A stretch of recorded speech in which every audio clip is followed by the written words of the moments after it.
you're having any trouble with that, technical trouble, just type in a question in the question field and you'll get a response. Again, I'm Nelson with Consumer Actions LA office. I'm excited that so many of you registered for this session. We have over 100 of you. I feel like, we've got Hawaii, Alaska, Texas, Louisiana, New York, Philadelphia, all over the country. So that's pretty exciting, and very glad that everybody is on. Some of you have worked for agencies that have been using MoneyWise, but you yourself haven't. So we're really glad that you're on. You'll be exposed to MoneyWise a little bit more in depth than maybe you have just from seeing it at the office. So welcome to you, and welcome to some of our following, if we could say that, that we see at our trainings around the country. And so we're very glad that you're on and that you're here to get new information. What we're going to do today is the Building and Keeping Good Credit session. But before that, we do want to refamiliarize everyone, or familiarize you for the first time with MoneyWise if you're not too familiar with it, so that you know what it includes, how to obtain brochures and things of that nature. And then we'll go ahead and get into the actual substance of the session. So I'm going to move right on into the next slide and start talking a little bit about MoneyWise. And again, feel free to ask any questions as we go along, and I'll see those and get to them either during the session or at the end. MoneyWise is a partnership between Consumer Action and Capital One. We started the partnership back in 2001. It has grown to include 12 educational modules, which you see listed here. And these modules are updated on a regular basis. They go from the basics, like tracking your money, which is our budgeting module, banking basics, saving to build wealth, and the two credit modules that we're looking at today, good credit and improve your credit. These are the foundational topics. Talking to teens about money, also a very popular module. That one is almost a self-contained course in financial education. It's got a little bit about credit, savings, buying a car, just a lot of topics that are of interest to teens. And it's got resources and tools for teens, but it's also written so that the parent can take steps to talk to their teen. So it's a very popular one. Some people say they almost want to use it exclusively because it's quite comprehensive. Micro business basics, for those of you who are working with entrepreneurs who are striving for financial empowerment through their own business, this module is also very useful and popular for that purpose, to get people started with the basics and to get them connected with resources. A couple of our more traditional consumer topics are senior scams and identity theft. Senior scams are all those crazy scams that scammers come up with. Every day it seems that there's something new, some new way to try to trick you, either online or over the phone, etc. And so that there's a collection of scams there, and I actually like to use that module in the general community. I might not discuss the senior-specific topics if I'm not talking to seniors, but there's a lot of scams that mentioned in there that new immigrants may fall for, young adults, etc. So there is a lot in there. Identity theft is the other one, how to prevent it, what to do if you're a victim.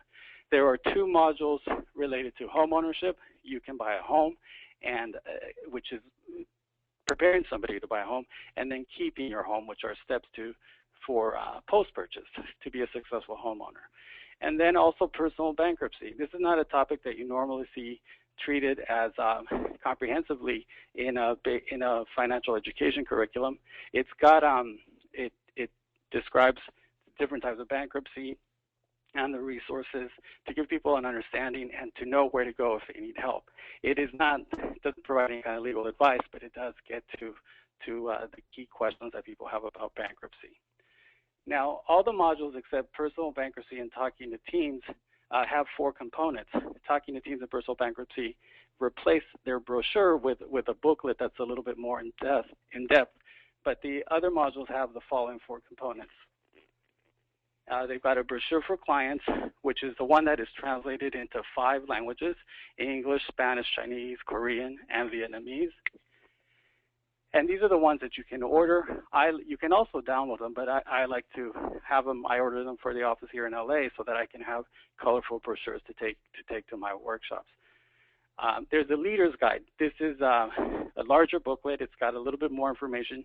Most of these are written quick Q&A format so that community agency staff like you can anticipate questions that might come up in a workshop, or so that you have it handy just at your desk if you're doing a counseling session and you suddenly need a phone number to a regulatory agency, where you could look inside of the leader's guide and find that.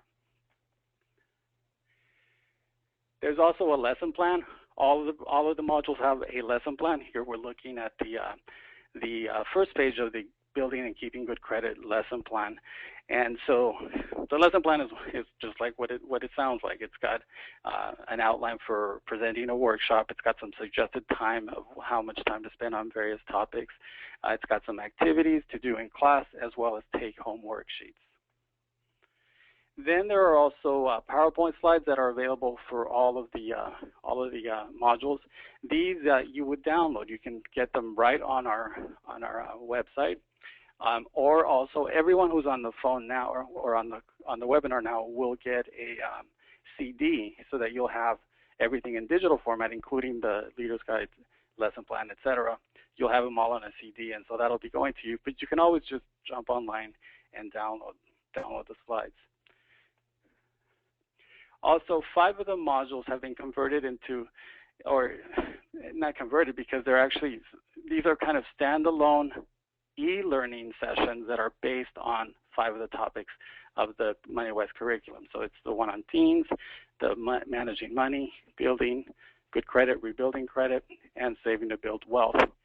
The learning objectives in these are similar to the modules, but they actually have their own different hypothetical scenarios that consumers can read through and answer questions about.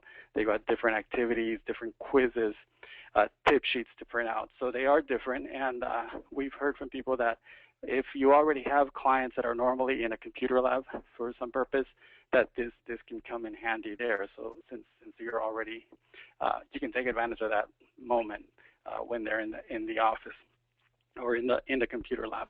So just another tool. You don't have to type any of these. If somebody's trying to capture these links that are popping up here, you are going to get these slides right after the session, so you'll have all of this that's on here by email shortly. Now, how do you get to all this? Where do you find MoneyWi? How do you order it? Well, you can go to our website and click the subsite money-wise.org, or the MoneyWi subsite right from our main site, which is consumer-action.org, or just go directly to MoneyWise, money-wise.org. At the MoneyWise site, you will see all the modules listed on the right, and when you click on them, that'll take you to the full module, where you can select what specific component you want to look at. So here we're looking at the Tracking Your Money brochure is what we're looking at here. We can zoom in a little bit.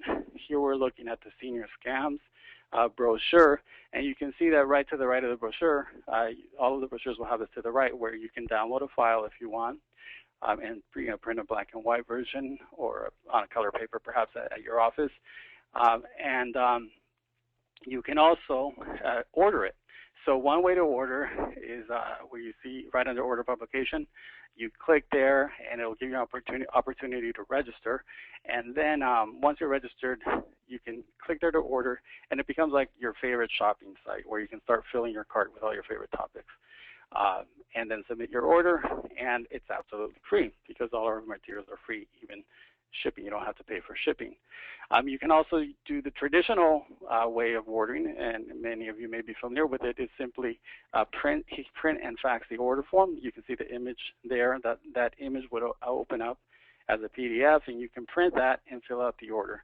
You can order up to 50 at a time of these materials and of the publications, and order as often as you like. So we just want you to order what you need and order when you need more. So the other thing is today, and this order form should have been sent to you through a Dropbox, and we'll ask you a question about that in a moment, but anyone who fills out the order form, who attends today's webinar, fills out this order form, and along the top or along the side writes priority August 27 webinar. That's our secret code. Don't tell anybody.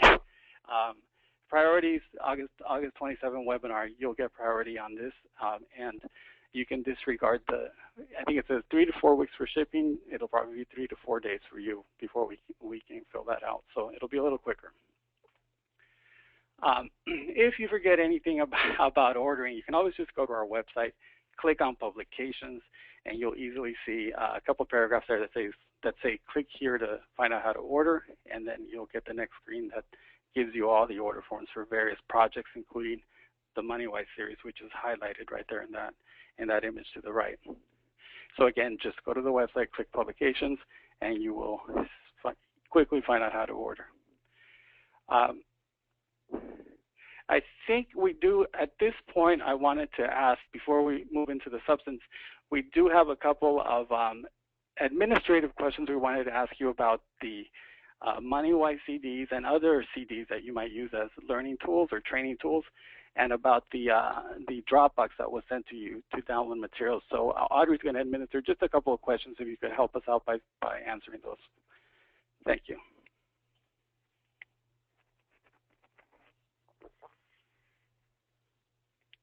Okay, we have a poll in process, so if you can just check whether you use Dropbox to download the materials for today's webinar.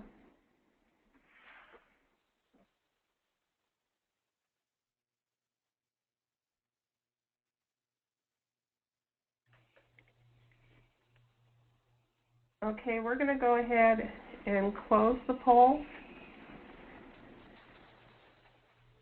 Okay, I'm going to give a few more minutes. 73% of you have voted. If the rest of you can go ahead and vote, we would appreciate it. This helps us to know whether using Dropbox is effective or whether you prefer a different method of receiving the information.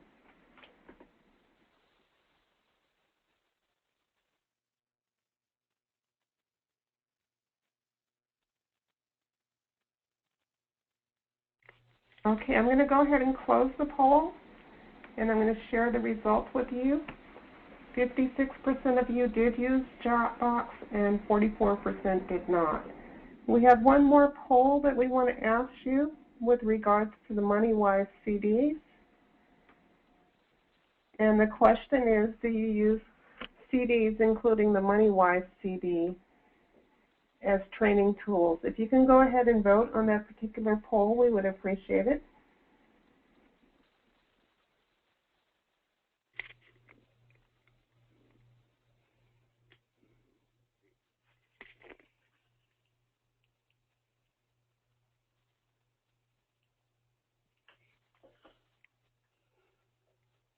Okay, I'm going to go ahead and close the poll. 94% of you voted, and I'm going to share the results with you. 43% do use CDs and 57% do not.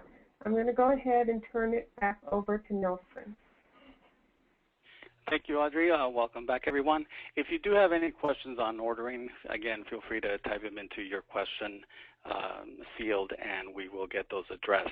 We'll go ahead and start then the substantive part of the program today, where you'll see that the green slides relate to the building good credit module, and then when you see the purple, those are the ones that I took some of the key slides out of the improve your credit module. There is some overlap because you may go somewhere and give a session just on rebuilding credit, so you'll cover some of the fundamentals there.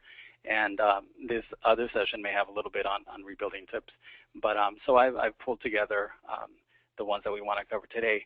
And really the idea here is to sort of show you a model of how you can put a workshop together. Our ultimate goal is that for everyone here to feel comfortable pulling together this information, and of course spending some time doing a little study or review, or even looking for additional sources on items that are more important to your clients.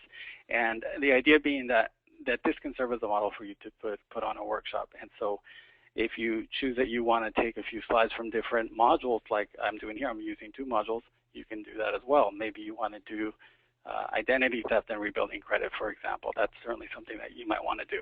So as far as good credit goes, one of the key things that I always like to say is that this really has a lot of information for so many, it's so fundamental and can apply to so many people.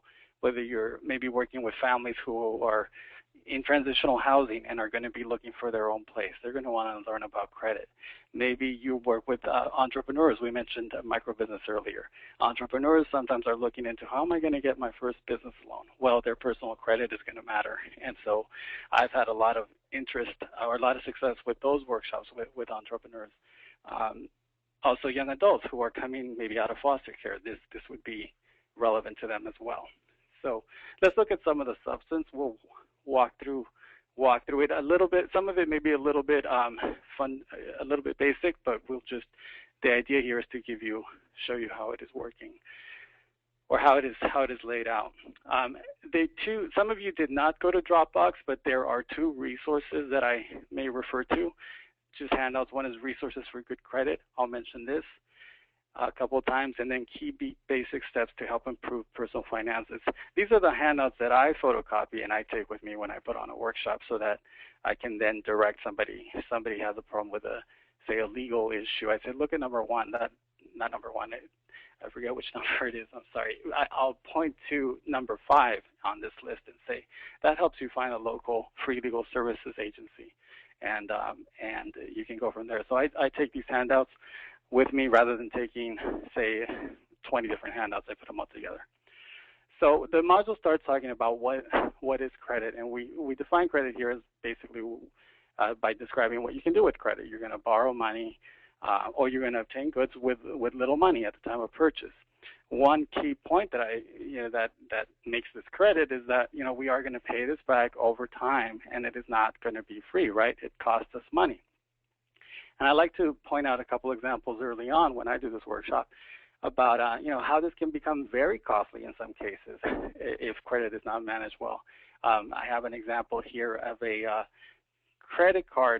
two credit card balances, one with a $1,000 balance, another with $5,000. The rate is 17% on both of these.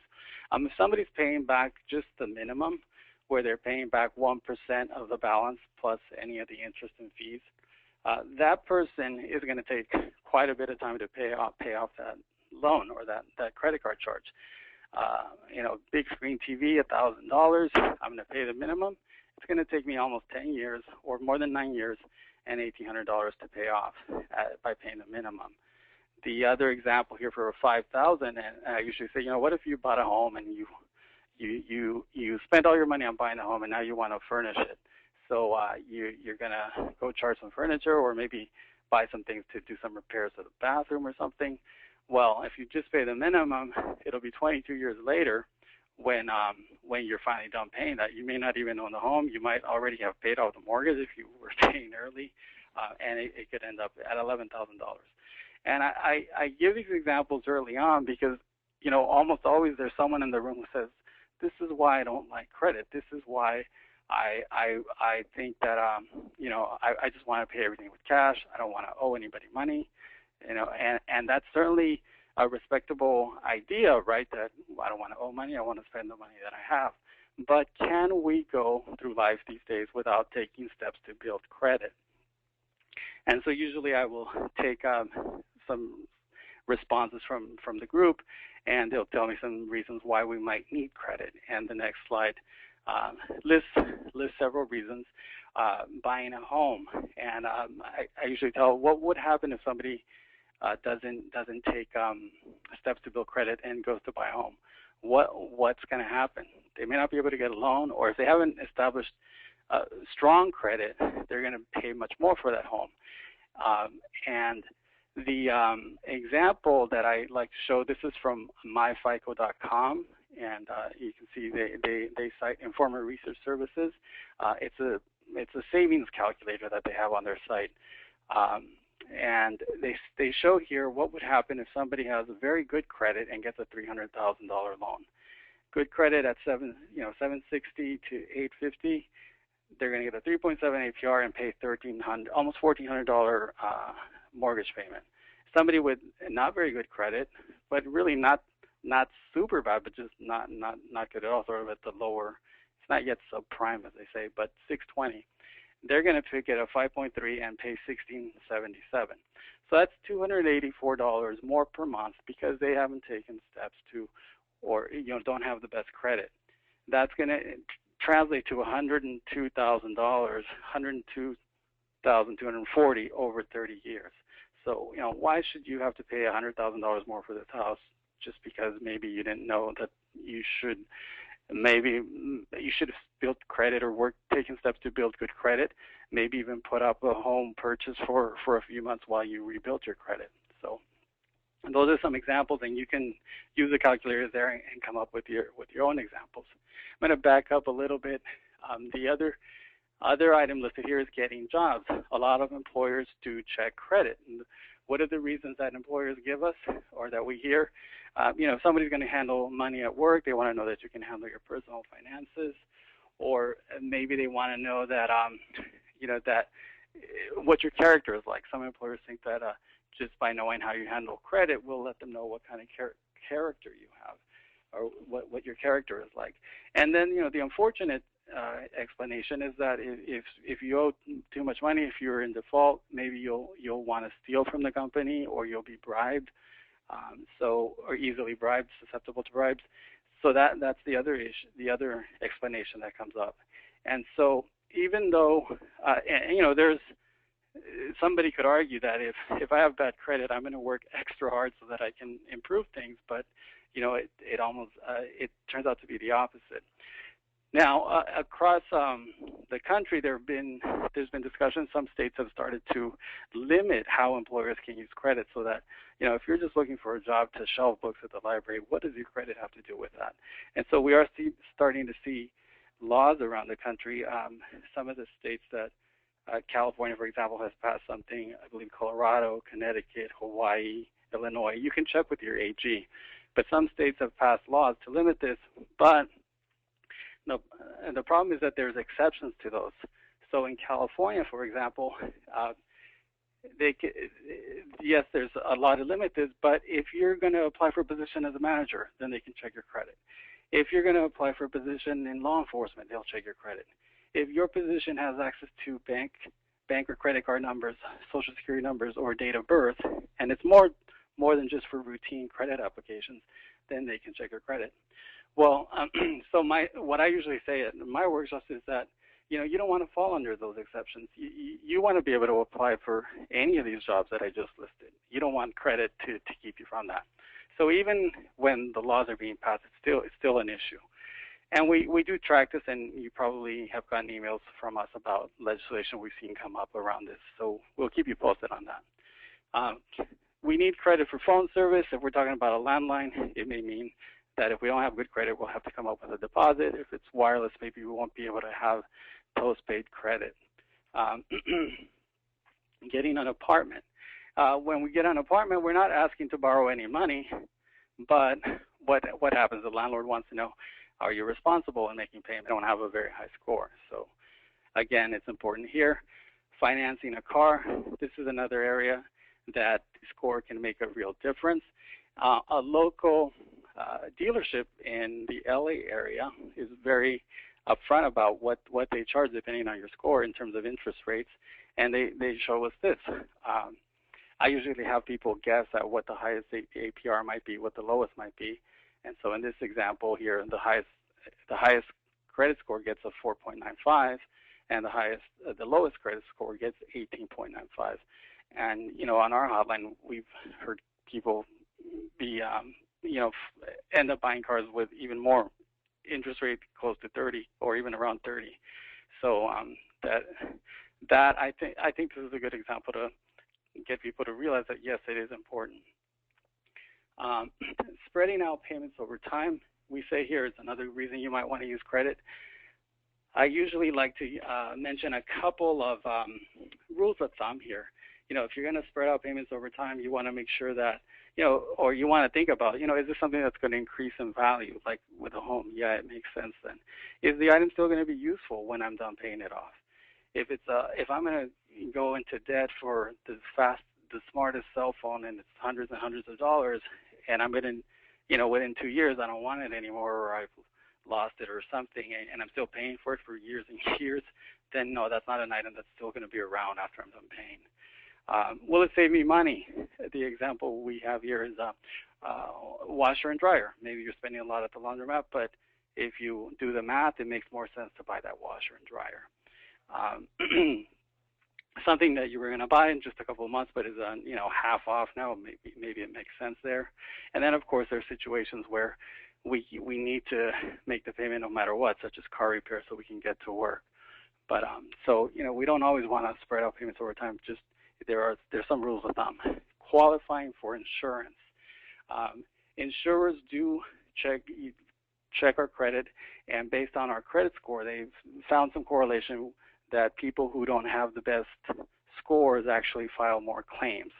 They found a correlation that maybe it's not causing that, but it is somehow related. They found so, and it could be that somebody where everything's the same about them except that the score is different. Even they have the same driving record, but they have very different scores. That person with the worst score could pay 2, 3, or 4 times more for insurance. Again, we have some states that are limiting this. Right along into how do you get credit? And I did ask if anybody heard me. I'd love to hear from you. What has worked for you? What has worked for your clients? And if you could just let us know, type it in, and we'll share with some of the others what has worked the best. What we recommend is that consumers start maybe with a local company. Sometimes going to a furniture store, a local electronic shops would be a good place to establish credit. The key there would be that you want to make sure that the company is reporting the information to the credit bureau. I had a call from a consumer here at Consumer Actions Hotline. A consumer had bought for years and years, had furnished their home, all of it at one furniture store, and later when she went to a large national retailer, she learned that she hadn't ever established credit because nothing had been reported, so it didn't help her there. Had she been checking her credit on a regular basis, that would have been a good thing there. Getting a cosigner is another way to build credit. Of course, the cosigner has to know that they will ultimately be responsible if you don't pay. If the first consumer doesn't pay, then the cosigner is going to have to pay. Also, authorized users. If somebody makes you an authorized user on a credit card, that does help to build credit. It's considered by the various credit, at least by FICO. And as far as I know, even Vanguard, the version 3, is now considering authorized users. We also have the other option here is secured cards. Maybe some of you have heard of these, maybe a lot of you have heard of these. These are the accounts that you set up a secured card and you deposit money in a bank and you use it like a regular credit card.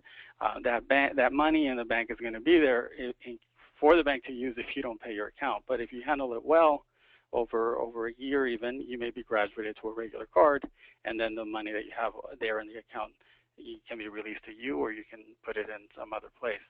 So that's a secured card. Some banks offer collateral loans, where it's like taking a car loan, but actually you deposit money in an account and you pay it back like if you were paying back a car loan, but your money's already in an account at the bank, and they call that collateral loans.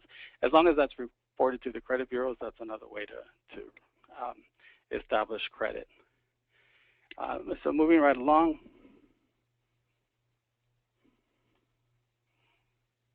And Audrey, if there's a question from the audience that I'm missing or not addressing, please feel free to address it or ask me to address it. Okay, and there were 2 questions that came in. One was, is there any estimate of time frame for the return? That came in from Jose Martinez. And then a couple of participants said that they lost sound at the why do we need credit slide and wanted to know if you could just jump back for a minute and touch upon those issues. Sure. And I think the estimated time frame for return, I think that meant when am I going to get back on the phone, right? When I was disconnected. So I am back on. Otherwise, can you tell us again what you mean by that question? In terms of the why you need credit, I did go through a long list of reasons why consumers would need credit, and in the slides that you will get these slides, you will see the examples of how it'd be more expensive based on your score to buy a home, how for getting a job employers are checking scores, I talked about renting an apartment where a landlord could say, I just want somebody with the one with the highest score. Well, that, of course, could punish someone who hasn't taken steps to make that score as high as possible. Financing a car, I did put some examples in one of the slides of what one dealership tells us it will be the rate you get based on the score you receive. I talked about some tips on spreading out payments for expensive items, and I can give you some rules of thumb for that. Feel free to send me an email and I'll resend those. Qualifying for insurance, I will send you an article from the United Policyholders on that, including some information for state-by-state information. And then I talked about how a credit card is one of the things that many of us need, and without building credit, we won't be able to get one of those, which are very convenient and in some ways safer to use than the other type of plastic that's out there. And then we talked about establishing credit, talked about using a cosigner, getting a secured card, and this slide here brings us up where I am now, which is using a secured card. Our secured card survey, it's from 2011, but it still has very useful articles on choosing a card and steering clear of fee harvester cards. There are cards that are out there that say, this is not a secured card. You don't have to give us, put money aside in an account. You can hold on to your money. Well, that may be true, but there may be a $200, $300 fee in order to get that card. So anyway, there's information that there in the newsletter, and the link is there. Again, you don't have to write any of these links because you will get the slides. And Nelson, one more thing. You had asked a question about what people were doing with their clients to help them to rebuild credit. And so Melissa Branch, Pamela Stalling, and LaTanya Millhouse all said that they're using secured credit cards. And LaTanya Millhouse said that some of the local banks are offering secure cards and or loans. Okay, great. Those are the collateral loans, sometimes called passbook loans. And what you want to do, of course, is check your credit report, and we recommend even quarterly, get one report every 4 months, and you'll see. And if it's not in that credit report, ask the lender. I thought it was going to be here. You say, well, it's just on the Experian. Well, you'll want to verify that. That's what's going to matter in terms of building credit. Moving right along here then, and this is right on what we're talking about. How are you going to know then that all these steps you're taking are working? It's going to be through the credit report. In this slide, we introduce the idea of these credit bureaus and how they get their information from lenders. And in the next slide, we detail a little more what's in the credit reports: current and past payment information, outstanding credit limits and balances, information for public records, bankruptcies, foreclosures, evictions, for example. These will be in the credit report and can be looked at when somebody's trying to decide if they're going to issue you credit. And then the names of companies who have asked for your credit report. These are the so-called inquiries. Every time we apply for credit, it shows up in the credit report as an inquiry, and it has an impact on our credit score, and we'll look at that in just a moment. Who can get a copy of the credit report? We can always get one, and we can get one as often as we want, but it may not always be free, and we'll talk about that in a moment. And then the different types of companies that we talked about already. How do we get a copy? We can all get one for free every 12 months. We always recommend that people do that. You can do it online at this website over the phone, or you can do it by mail. You can find the or credit report request order form on that website, and it just takes a couple of weeks for them to fulfill the order, or you'll see it instantly online. And they don't ask for very much information. It's pretty basic. If you look at the form, it's one sheet. How much do we ever have to pay for it, or what does it cost? Like we said, it's free copy from HBO every 12 months. Also free if you've been denied credit. If somebody says you don't get this credit card and it's because of information in your report, well, you have 60 days to request a free credit report. You can also get it free if you're unemployed and you're going to be applying for credit. If you're on welfare, you can get an additional credit report for free. And you generally can buy it. You can always buy it any time. In some states, you get additional credit reports for free. I know that Georgia gives a couple of extra ones. Maine, Maryland, Massachusetts, Colorado, and Vermont also give at least, I think, one additional credit report. You can check with your state attorney general to find out more on that.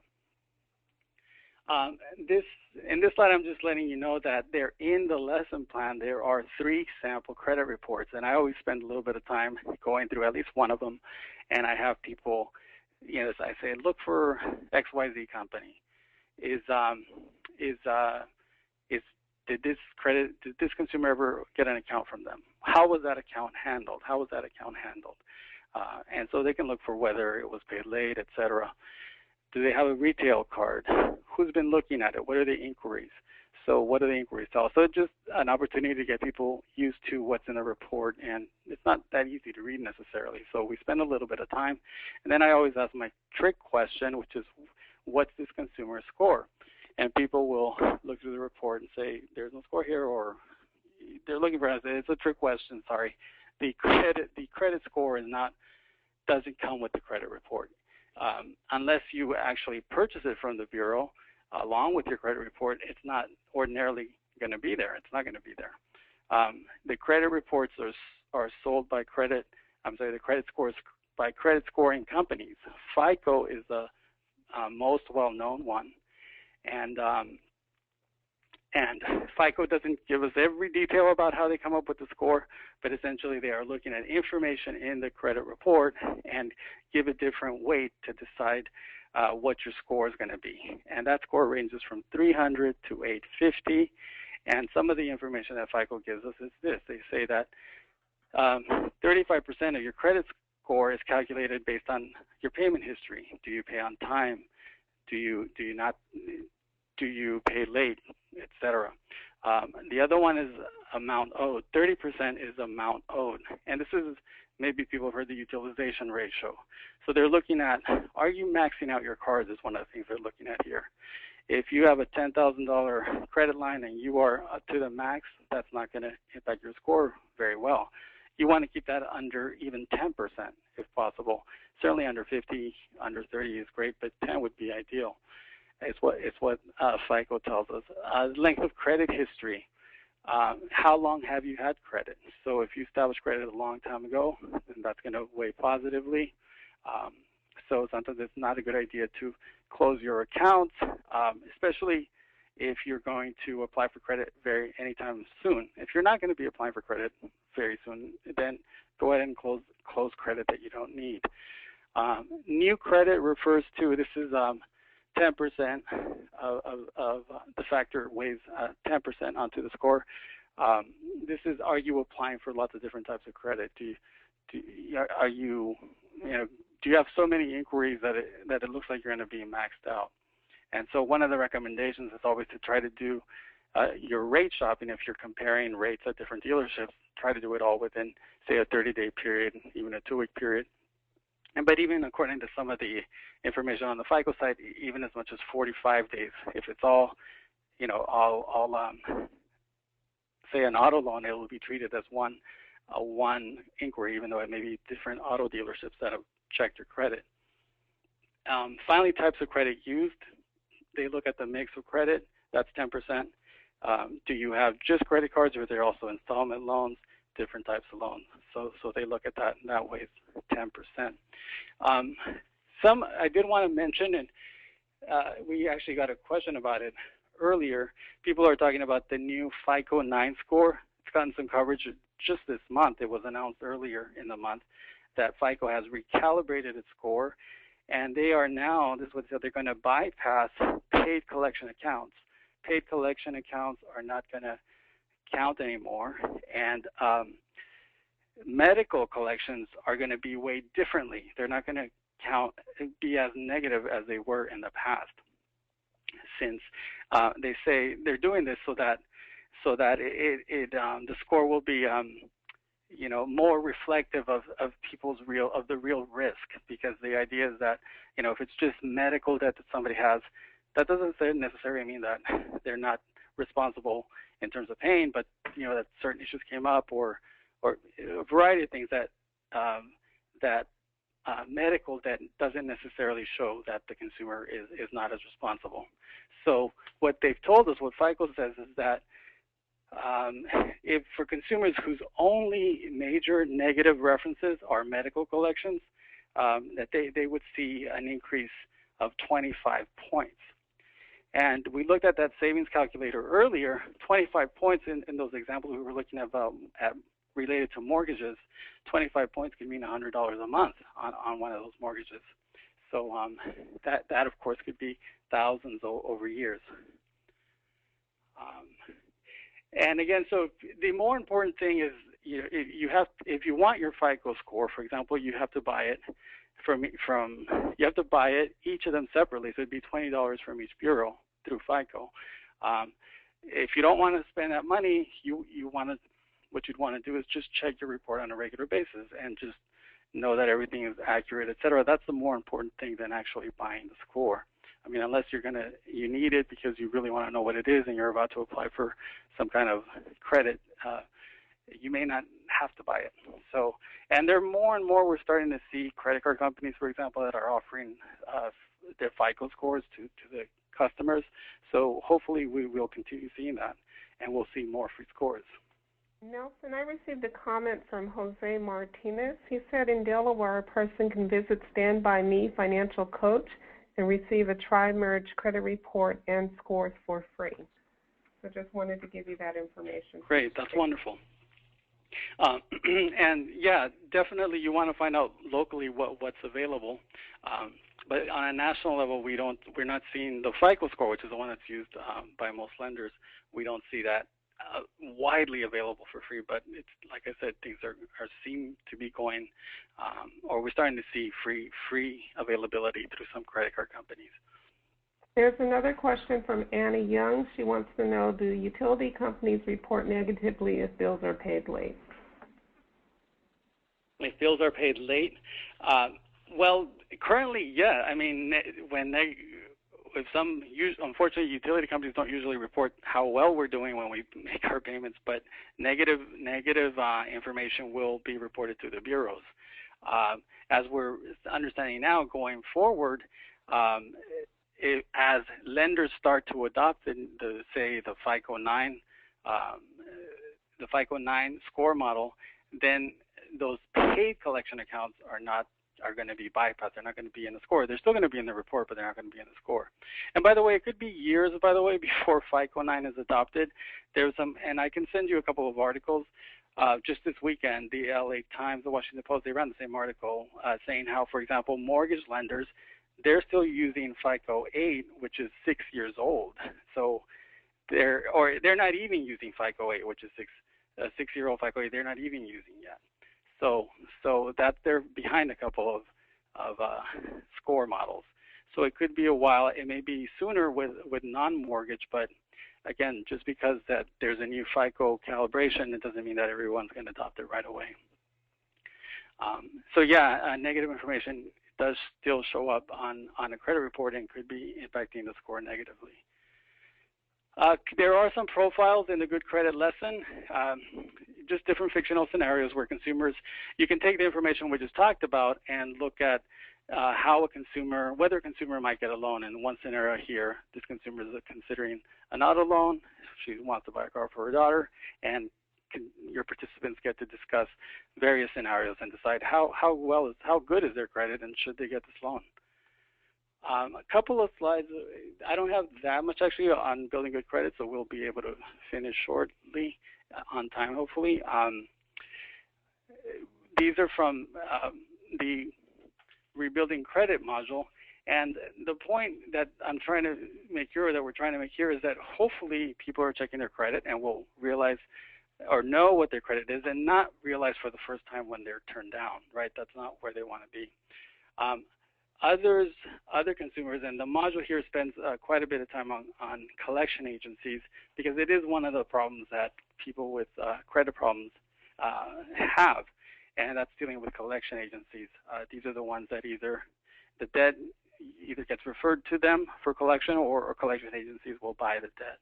And the tip that's given here, the key tip, is that consumers want to respond immediately. Collection agencies within 5 days of initial contact are supposed to give you certain information, the name of the creditor, the amount of the debt, and that you have the right to dispute it.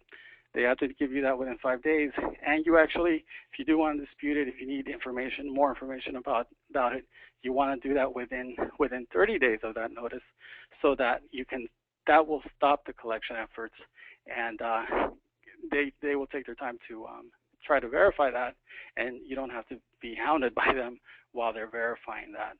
And the Consumer Financial Protection Bureau put out some sample letters that consumers can use, and we will send a link to those at the end as well, so that consumers can know what to say when they want verification of the debt. Consumers can also ask a collection agency to back off if they are harassing, threatening, etc. You can always tell a collection agency to back off, but you also, if it is your debt and you want to negotiate it, you don't want to lose that opportunity, and we have some resources for that in the next couple of slides. Another issue for people with bad credit or who are having credit problems is all the offers to make things right. There's so many companies out there that say that they can fix your credit some way. No credit repair company can do anything that you can't do yourself, that we can't do ourselves. If we review our credit report, we find the errors, we find information that's wrong, we can get that corrected. If the information is correct, it's not going to disappear. Negative information generally stays there for 7 years. Bankruptcy, Chapter 7, the one where you clean out, or where all your debt gets discharged, that stays on for 10 years. That's Chapter 7. So that's not going to go away despite whatever promises somebody makes. So if there's something about an offer that for some reason is attractive, you want to review it, maybe take it to a local legal aid office before you jump into it.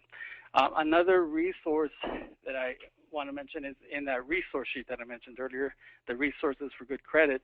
The Federal Trade Commission has a fact sheet called Coping with Debt, where they go into detail also about debt settlement services. These are the other service out there that says, you have a $10,000 debt, I'm going to cut that in half. You're only going to owe $5,000. But that's going to cost me, and that might cost me 15% of the whole debt. So I might have to pay $1,500 so that they can reduce the debt to $5,000. In the past, it wasn't explained how these services really work. Consumers had to pay that fee up front, and then they had to pay on a regular basis. They'd be sending payments to this service for months and months until the service had enough money to try to settle it. A lot of people dropped out. They couldn't make payments to the service. Now, if it's sold by phone, if the sale is made over the phone, even if you see an ad on TV and you call and then the sale is made on the phone, they're not supposed to take payment up front. So that's Federal Trade Commission has information on that.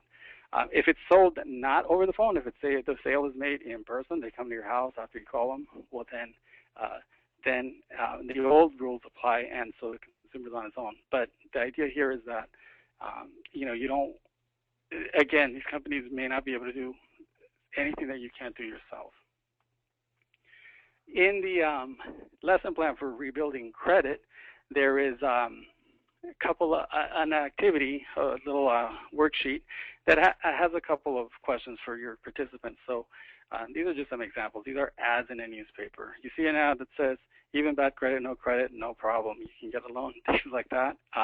You can discuss this with the class. These are this next one here is something I see along the freeways here in LA. Bad credit, no problem. You can create a new legal identity. Not good, right? Here's one that is good: credit counseling services. Through consumer credit counseling, that's one. These are NFCC member agencies, and this information is in the materials. Finding a nonprofit that does credit counseling. Loan consolidation is another one of those repair offers out there. The dangers with these are interest rates could be very high because your credit is not good, or maybe you have a lot of old debt that is not collectible anymore because the statute of limitations is run, and if you agree to put them all under a new loan, all of a sudden you have a new loan. And that's one of the other reasons why you want your debt verified, because perhaps it's too old to even be collectible. And that information is in the CFPB letters to asking about whether the debt might be too old. Borrowing money from friends, if you can pay them back, it might be a good idea. And again, but you want to find out more about this debt before you borrow from family and friends, because what if you don't really owe it? So caution around there.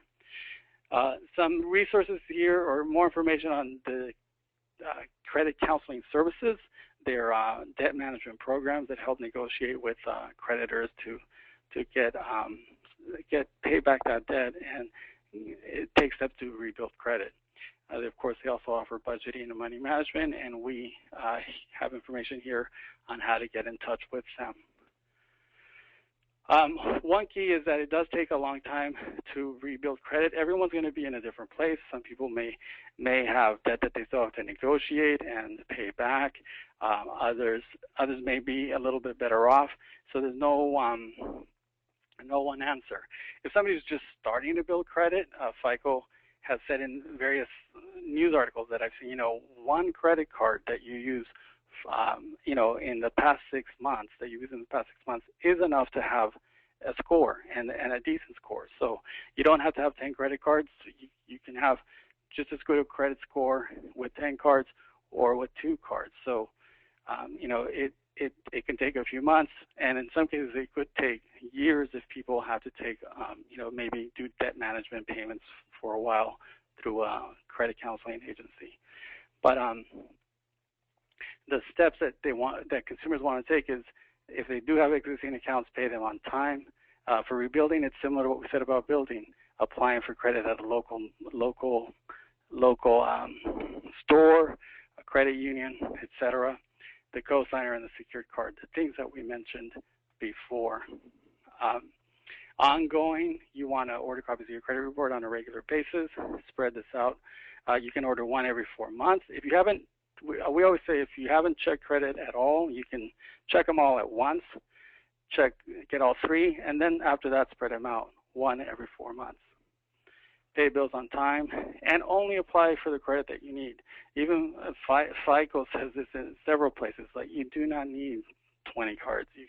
You need just the credit that you need will give you a decent score. You don't have to, everyone's different, right? So you don't have, not everyone's going to fit into the exact same description of the types of accounts they have, but depending on each individual, they can have a good score, even with 1, even with 5 credit cards.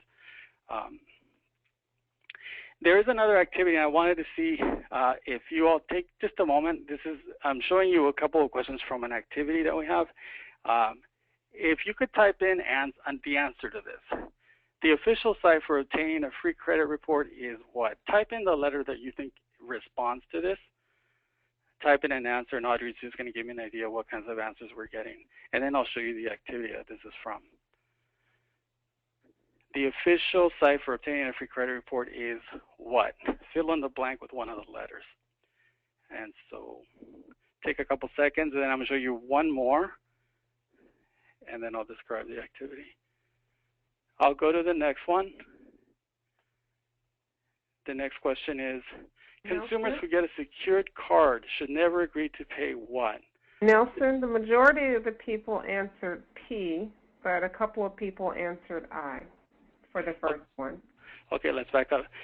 Couple people answered I, most answered P. That's good. What is the problem with I? Can anybody see? It's actually just misspelled. And that's not there to be tricky or silly. This is because one of the ways that people end up on the scam websites is by mistyping an URL. And so that's one of the reasons I like to order my report, just making sure I'm doing it right. I just send it by mail.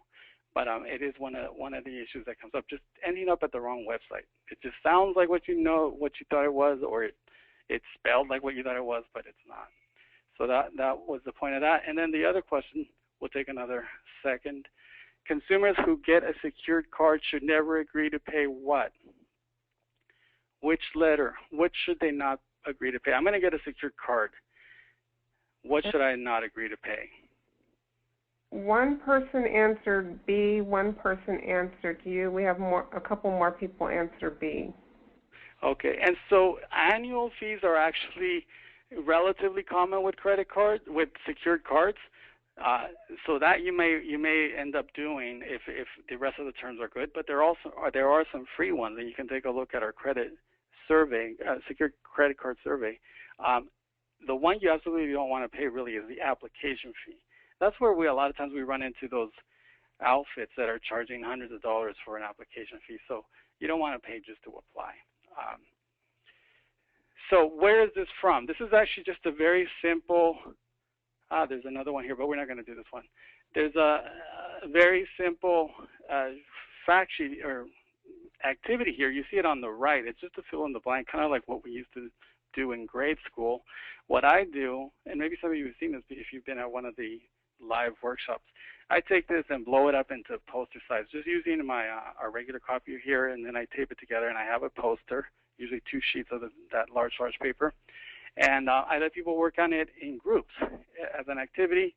I give them these little stickers so they can stick the colorful stickers with the answers, and they compete, and it can be pretty fun actually. And as I always tell them, the group that finishes first usually is not the winner because they didn't get everything right. Sometimes it'd be the second or third group that finishes that gets everything right. And that link right there will take you to the page on our website where you can download this, and it has all the instructions that you need or the details on how to use it.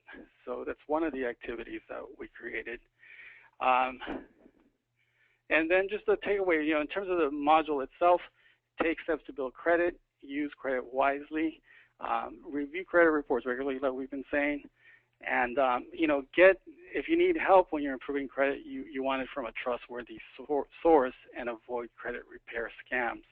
The takeaway just for this session in general is that I wanted everyone here to be familiar or refamiliarize with MoneyWi, and the idea, like I said, is that you are feel that you can put on a workshop like this, and you can call me or call anyone in outreach. We can give you some tips. Our goal is to help spread this word out, and bring people updated information. As like today, we talked about FICO 9. I mentioned some of the information about employment, credit checks, insurance information. Some of this is information that I'm coming across, and so we want everybody to feel comfortable using this sort of as a foundation, as a template, and then supplementing it with what you may want to, how you may want to tailor it for your audience. Are there any? I know we lost a few minutes here with the phone problem, but do people have any other questions at this point?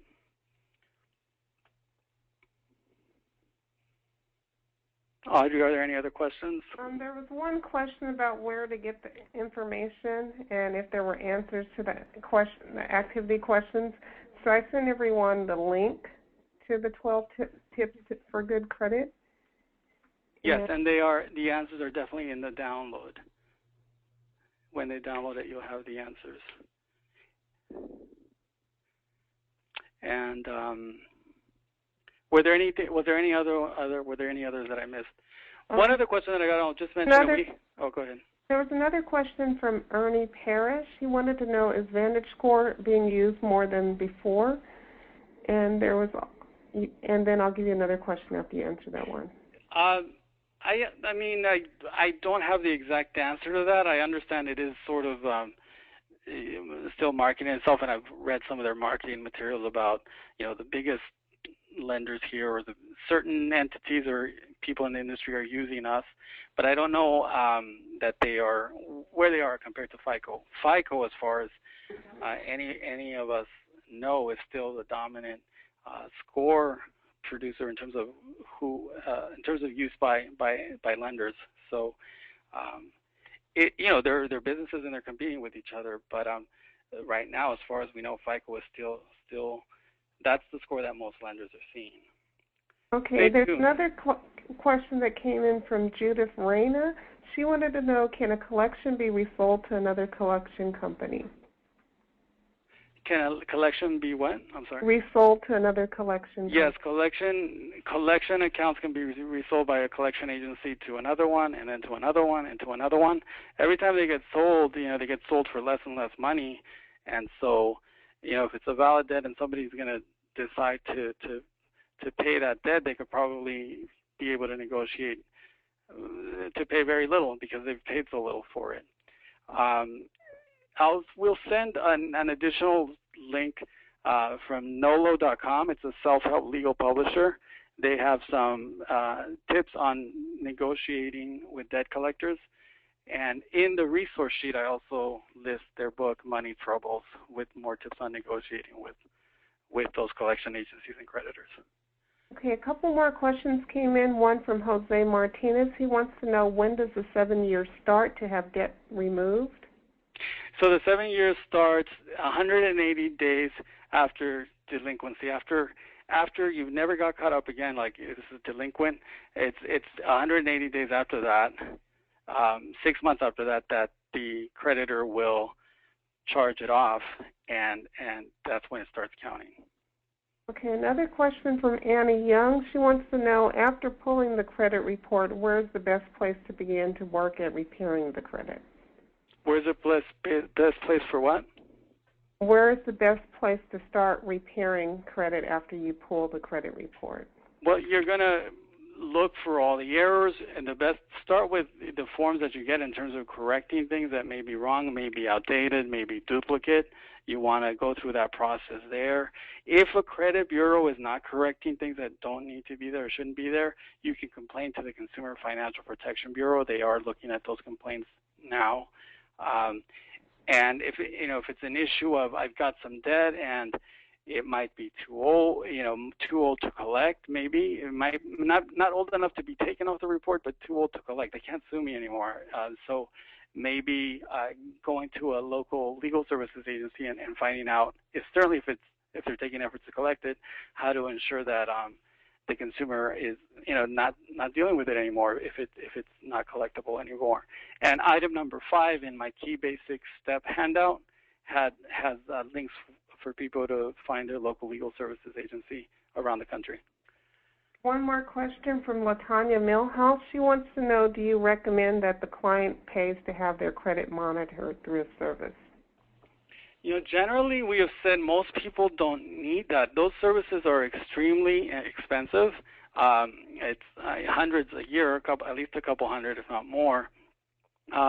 One can do their own credit monitoring by checking their credit report every 4 months, getting one from each bureau every 4 months. Consumers can also freeze their credit report from being visible. The credit freeze prevents potential creditors from obtaining your credit report, so that prevents new credit from being established, and that's another way to protect credit. The credit freeze fact sheet that we have just on that subject is on the Resources for Good Credit handout that we sent out earlier. So the fact sheet that you want to look at to kind of really go into all the pluses and minuses on this is by the Privacy Rights Clearinghouse, privacyrights.org, and it's fact sheet 33 on these monitoring services. It's a long fact sheet with everything you want to weigh or think about, but the bottom line is, for most people, it's just you don't really need it, and it's quite expensive. Okay, we have another question from Katrina Vizanel, and her question is, how do you know then the last date of delinquency when it is not easily identifiable on the credit report? Where can you find it on the credit report? I mean, it should be that kind of information is supposed to be on the credit report. Sometimes, and the reason, and it's supposed to be accurate because some people have complained about collection agencies changing that date to make it look like it's more recent. So, if need be, that could be an issue with incorrect information in the credit report, and I'd start maybe with the Consumer Financial Protection Bureau, who is overseeing the complaints against them, and asking about filing a complaint about getting that corrected, especially if it's suggesting that it's a newer date than it should be. Somebody might also contact the original creditor and see what information they have on that. But if somebody is getting collection letters from an agency from an agency, that's sort of the first thing you want to ask them. Give me more information about this debt, and that's actually the title of the letter from the CFPB. when was the debt made, what payments have been made, what is the amount that I owe, and since when. So that's all information that has to be given to the consumer by the creditor. Another question from Katrina Visinal. She would like to know, do you recommend disputing the account with the original creditor and not the collection agency, or go directly to the collection agency? A lot of times the original creditor is not going to be interested in at all anymore, especially if it's already been sold to the collection agency or is even resold. One can always check with the creditor, but they may not be interested. Maybe depending on the creditor, they say, well, maybe they want you back as a customer at some point. Maybe you were a good customer for a long time. Possibly something could be discussed, but it may be, again, too far removed. So I know that the National Foundation for Credit Counseling members do also help negotiate with collection agencies, and then the NOLO.com links that we will send people, or NOLO.com, you can just, into their website, you can search negotiate with collection agency and get some tips there. Okay, another question came in from Damon Hung.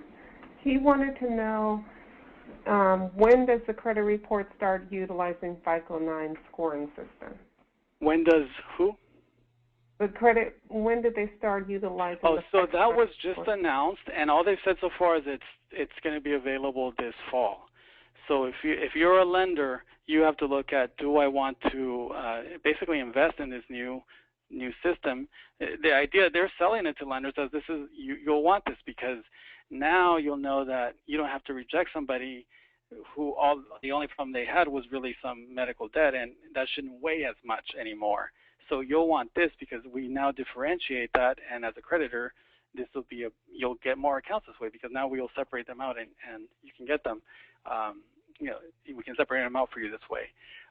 Or you won't have to worry about those that have already paid the debt. That's not going to be counted anymore. So it's being sold as a new feature, as a new service. It's almost like upgrading a computer program or something to the new and better version that the creditor might want to use. So it's going to be up to them. Like we saw in the articles this weekend, mortgage lenders are years behind in terms of adopting the new FICO 9.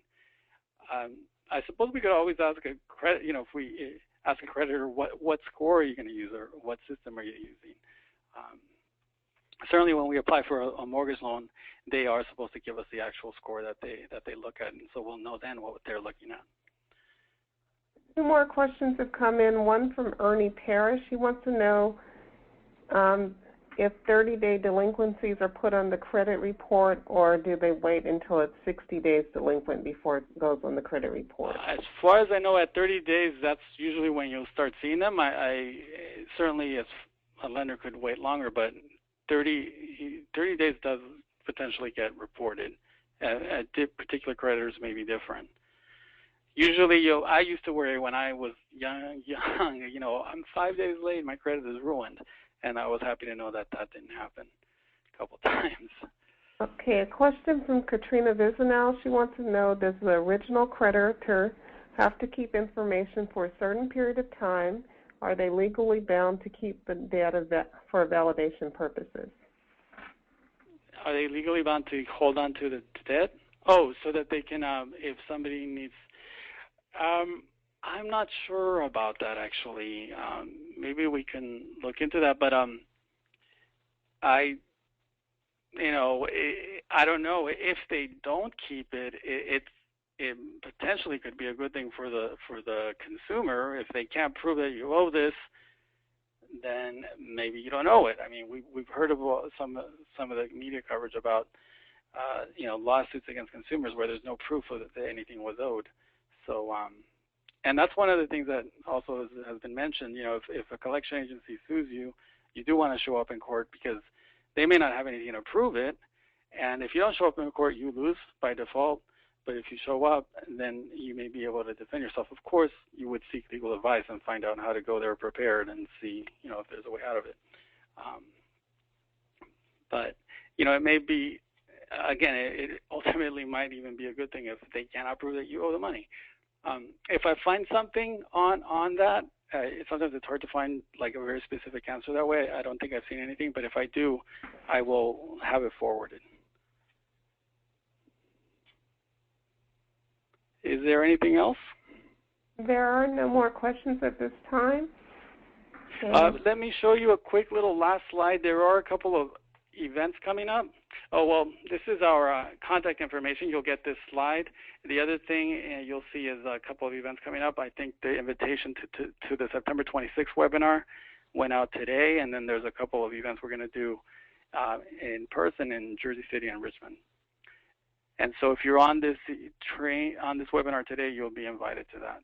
And I apologize profusely about the issues with the audio earlier. But we still have a lot of people on, so I'm very glad you stayed on. Thank you.